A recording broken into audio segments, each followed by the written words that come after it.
You know, before we record, I always like am in my head for what feels like days at a time, being like, how am I going to present this? And I have my whole, and then as soon as you push that button, it all goes away.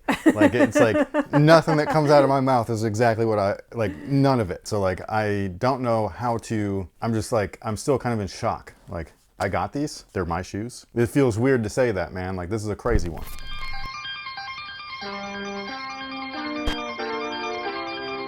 Hey, what's going on, guys? My name's Chris. Welcome back to the official WearTesters.com YouTube channel. Today we got a detailed look and breakdown on a shoe that I, to be perfectly honest, never thought would ever see a retro. And it's the Air Jordan 4 Undefeated. It's essentially the shoe that started, I guess, what you can call the hypebeast era. Like, this is the very first collaboration with Jordan Brand and anything else, to my knowledge. And it's fantastic that they dropped these, dude. Like, I know that some people, like the gatekeepers and stuff, are like, no, I actually own these. Don't look, dude, you still got the originals, bro. Nothing's with those. This is a different shoe. Don't worry about it. But for everybody else that missed out, man, this is dope. Like, 2025 is the year of the sneakerhead. It's awesome. Now, before we deep dive into these guys, if you missed out on our recent Sense Apparel launch, we do have a few of the brand new items left over. Basically, like, once the pre-orders are done, we always order a little bit more just in case there are errors or returns, exchanges, things like that. So if you are interested in the Since 89, the Since the 2000s, or the Since the 90s tees, they are available currently and ready to ship in very limited quantities. I actually just checked the quantities this morning. Almost all of them are gone already. So if you have not grabbed them and they're still available in your size, do so now before it's too late. Links are down below in the description, or simply head over to senseapparel.com and you'll be good. Do it.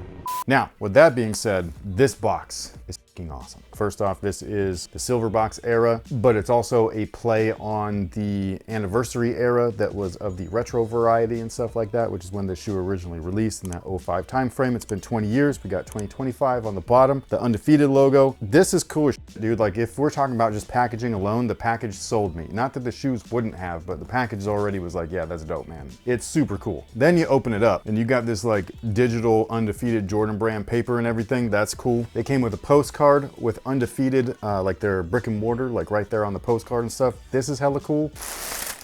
Each shoe individually wrapped because the materials are so fucking nice that they don't want to fuck them up in transit. And then inside, we obviously have what many consider a holy grail. This is, or at least the original, is the epitome of limited product. For those of you guys that don't know the story, the best way to get it is from the source itself. I don't normally shout out like other channels or anything like that, but I always give credit where credit is due. And the folks over at Complex, Matt Welty specifically, gave an interview or had an interview with the people behind this original product. It's really cool. I would highly recommend watching it if you haven't already. It's probably my favorite thing in footwear is some of the stuff that they talked about, and it's not even like the shoe itself, it's the stuff that surrounded the creation of the shoe, like all the different samples, the different materials that were potentially optioned. It's just really cool, like the stuff that they talk about, like when you go into the Michael Jordan building at Nike campus, which I've been in. When you go in there, it doesn't look like anything fancy. It's just an office with a ton of cubicles and stuff. It looks like any other office, but instead of a bunch of like personal knickknacks and photos and things like that that you would typically see, there are sneakers everywhere. Some sneakers you've seen before, some sneakers are sampled, and some sneakers are fuck-ups that you've never seen before and you wonder what shit happened. And they're there, you know what I mean? Like any and everything that you can think of, whether it's pieces of shoes, pieces of materials, color swatches, to samples themselves, it's all there. And it's really, if you're a nerd with footwear, like it's like one of those like, whoa. Even though it's just an office, it's not like anything crazy. It's just cool to be in that environment and that kind of creative space. And so when they were describing all of this stuff, I was sitting there just kind of like nodding my head being like, yeah, it's really cool to be in that spot. So I would go over there, check it out, but I'll do my best to kind of like tell it and go over the product and, you know, review it, do what we do. So obviously this shoe right here is from that 2005 era of retro. The original product actually was in that shape. So this just visually alone is much different. This is more like the newer versions of the retros where they are as close to the 89 version of the shoe as possible. Whereas the 05 and 06 era definitely wasn't. Like those were a different shape. I will say that I do like that shape. Like it was so cool to see just, you know, the shoe available. And so to me, like when I see those older versions, I still think that they're awesome. Even though I love this shape because this shape looks like the original, and I just like that. But the whole story behind this whole thing is just that originally there were 72 pairs, and that's it. They were very, very limited, obviously, most of which were given to friends and family, some employees, and then the rest were like raffled and things like that off. If you ended up with a pair, you were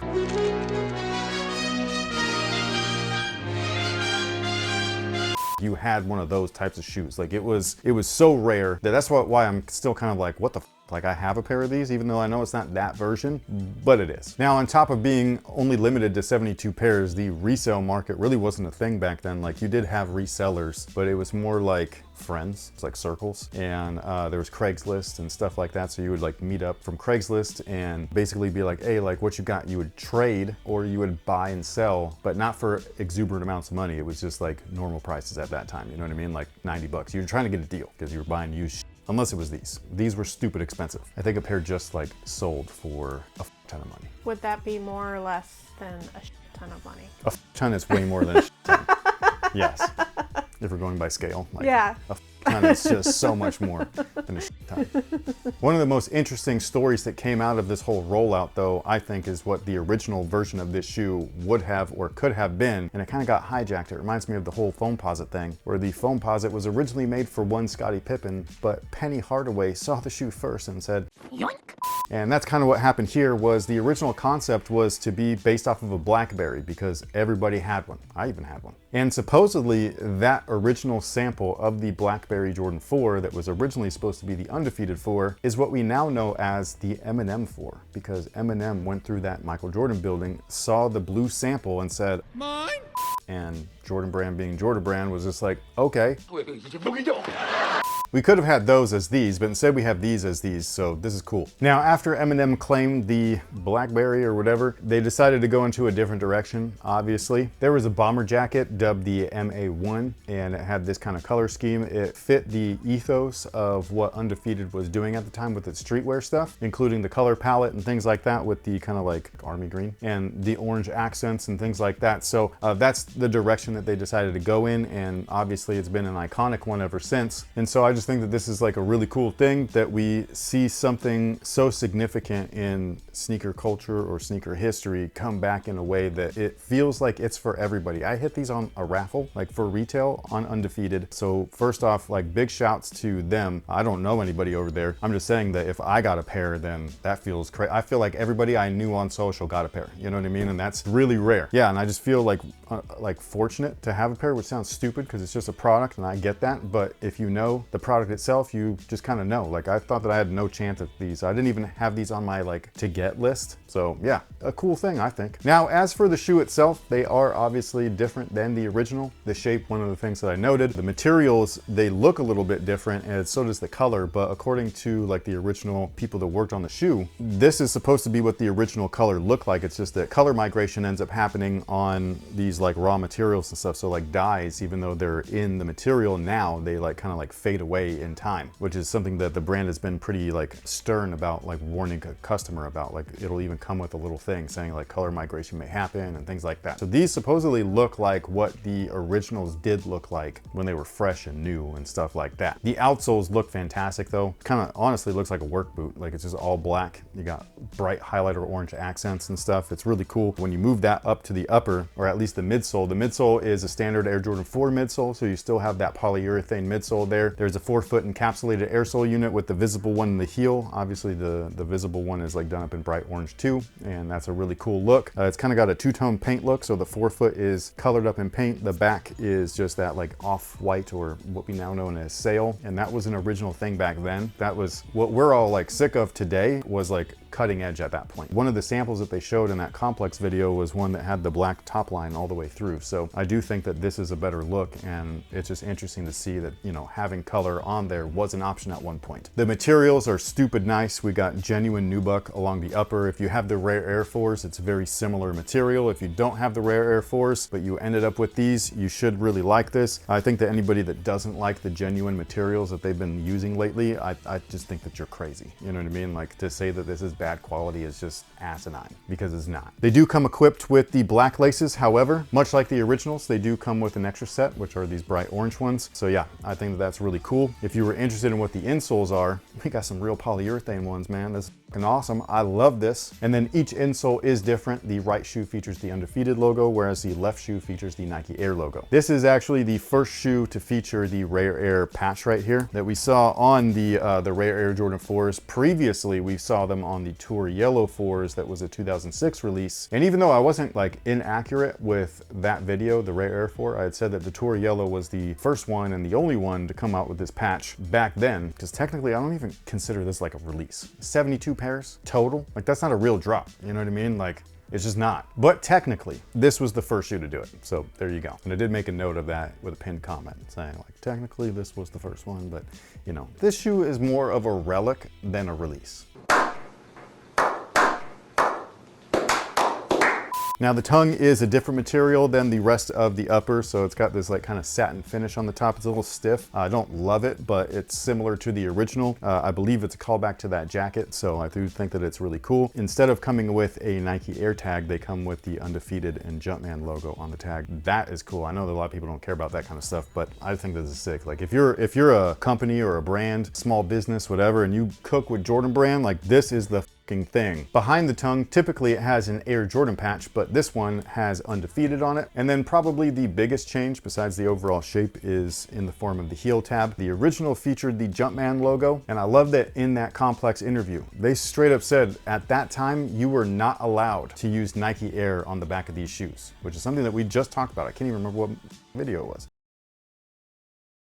That's why we had Retro Plus stuff like this, because the legacy of the Jordan line was untouchable at one point in time. So only the original colors featured the Nike branding on there. Everything else was brand new shit. It was not part of the legacy, even though it was a legacy product, and it was very clear. Now things are muddled. Now you're allowed to f with things. So we have a Nike Air branded heel tab instead of the Jumpman. Now, as far as sizing is concerned, if you were interested in grabbing a pair aftermarket, like if you didn't actually hit on the raffle, I would go true to size. True to size works best for me. I feel like these newer like versions of the 4s fit a little bit more forgiving than some of the other ones, so I don't have no pinky toe issues or anything like that. So again, true to size for most, you should be good to go. However, if you have some of the most recent Air Jordan 4 releases like the White Cement or the Rare Airs, and you have been going up half a size, then do that. Whatever size you wear, get it. You'll be good. And with that being said, what is today's viewer submitted question of the day? It's not viewer submitted? Yeah, I'm hijacking. You got to hijack. Yeah, but mine was a good one. Mine's a good one too. It better be.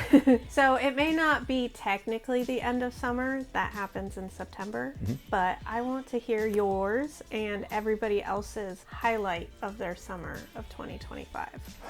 Highlight of the summer? Yeah, tell me something good. What did we do? You sound like Eric. Oh, summer's ending, buddy. What did you do this summer?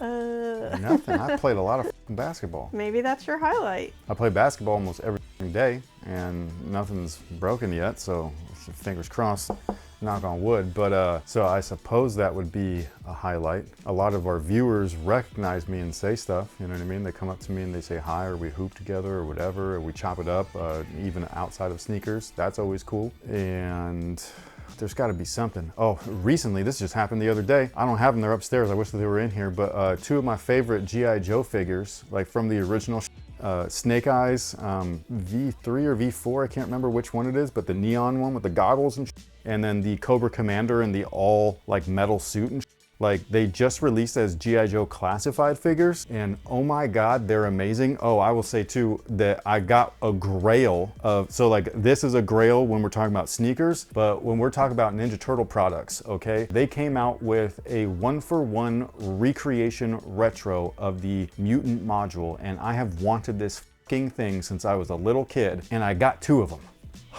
So that might be my highlight, actually, was that little thing right there. I made a Sabrina Nike by You that like I found out was while you were editing. You're welcome. That video. I'm like walking up behind her and like I can hear me talking like in the video about like whenever they release on Nike by You, like you can make them, and she's sitting there with Nike by You, and I was like, what the f, they're already up? And she was like, yeah, and I instantly get to the computer. Made a pair, my son made a pair. That was actually a cool highlight. He made so many pairs. and he was excited too. And so he's asked me almost every day. Oh, He's yeah? like, yeah, he just asked me yesterday too. He's just like, hey, is my shoe being made? And I was like, I know that I got the email about yours. I don't know about mine. You know what I mean? But I'm just trying to be patient. I guess there are quite a few highlights. It's just that, like, They don't have to be huge highlights. It was just like little happy moments. yeah, those are little happy moments. I like my inner child has been well cared for by me because everybody else mishandled me. But what about you guys? Or what about you? What is your highlight? I got to have a very random, it wasn't just Eric and I, but I got to have a very random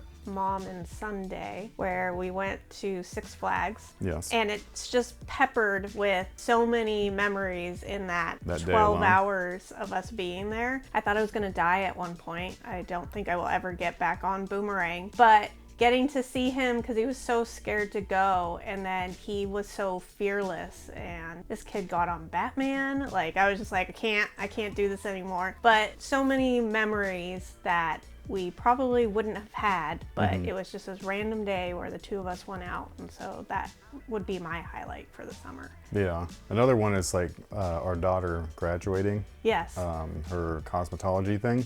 And not just that she graduated, like that's a cool thing, but like seeing her work is cool. It's like she's done like, I think that your hair looks really good. Thank you. So not to, Thank you. not throwing out compliments.